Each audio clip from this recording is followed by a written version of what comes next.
घुसा है। तो शहर में पढ़िए पढ़ाई लिखाई करते, बनने बताने के लिए नहीं कि क्या सही है और क्या गलत।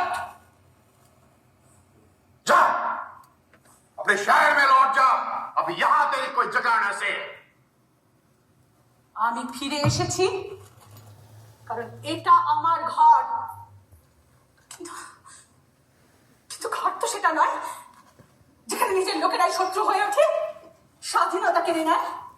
যে নিজের গোত্রের অসম্মান করে সে ঘরের শত্রুই হয়। আমি খুব ভালো করে জানি নিজেকে, আর আমার জীবনে কি হবে সেটা শুধুমাত্র আমি ডিসাইড করব, তুমি না, তোমরা কেউ না।